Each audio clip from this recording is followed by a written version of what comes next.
Grief is a journey I don't want to take, and I will have to walk it for the rest of my life. It is a time where you continue to remember them and the feelings of loss. I think importantly, bereavement is unique to every single person. Every evening when I close the door and I lock it, I just realize once again that he's not coming home.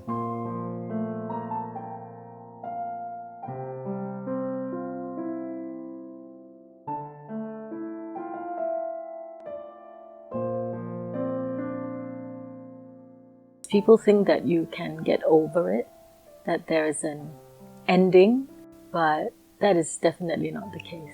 People don't understand the kind of bond you have with your child. The relationship is very unique and the loss is very deep.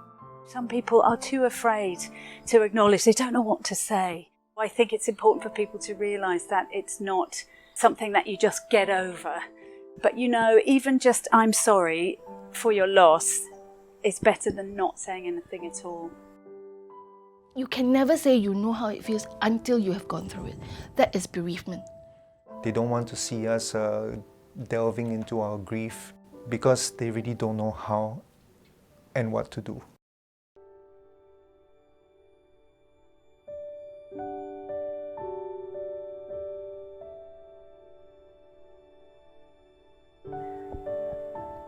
I think about her a lot, and I think about her at very unexpected times when I see 19-year-old girls, because I think that would be us.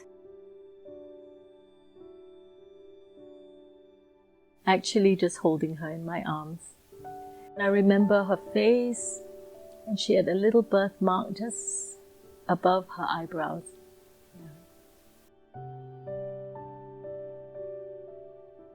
I miss him lying down just next to me, just opening the door. Mom, you still awake? And then he'll come and lie down next to me. He'll just telling me his days and things like that.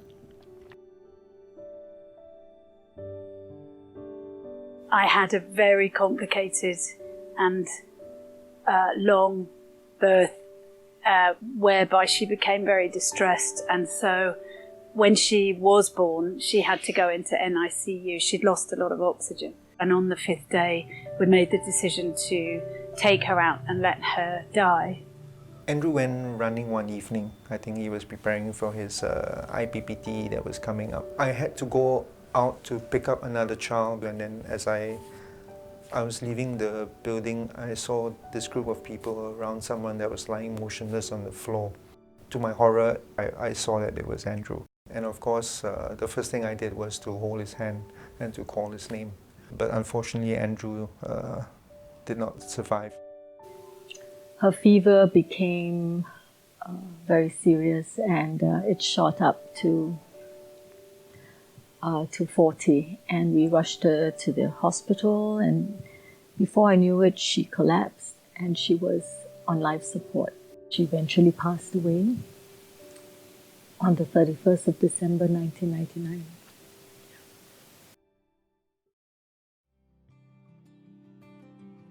When we decided that there was nothing else that we wanted to say to him, we said, let's go home. And then I stepped out to look for this person that was sitting at this counter, and then when I told him that we were ready to go, his first response to me was, so short. At no time, I think, during that part of the bereavement was any of the hospital staff, in a sense, with us, or we felt that we could turn to. When my daughter finally passed away, I asked if I could bathe her. A very young nurse was there, and she was trying to be very discreet about her tears. But she turns to me and she says that I can't bathe her. I understand she might want to, do what she has to do, but I really felt that I could be there. I think for me the key point will be, once you get into the industry of healthcare, You may see things regularly, but must always remember that to the person it's happening for, it is totally new to them. The family will just break down, and then what? What can they do, right? So they have to start thinking is, what can they say, what can they do, whether the hospital has that backing to help them as well. When death happens, the family is in complete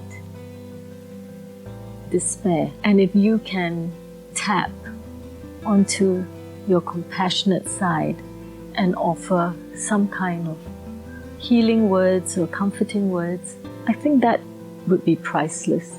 She also left a card. In that card, she wrote that she would never forget our bravery as parents and our love towards our daughter, which was a very kind thing to say to us, and something that here I am 19 years later sharing with you. For those of you who are considering or are in the medical profession, if you're in healthcare, I would really encourage you to be in touch with your heart.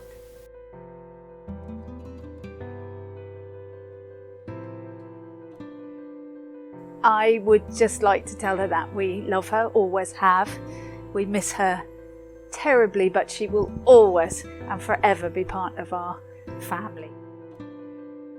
I would just tell Andrew that I love him, and I still do. I also somehow know and feel that he loves me too. I mean, I would tell him that I love him. I would tell him that I treasure the times I have with him. I'd say I miss her. I'd say that I'll see her again.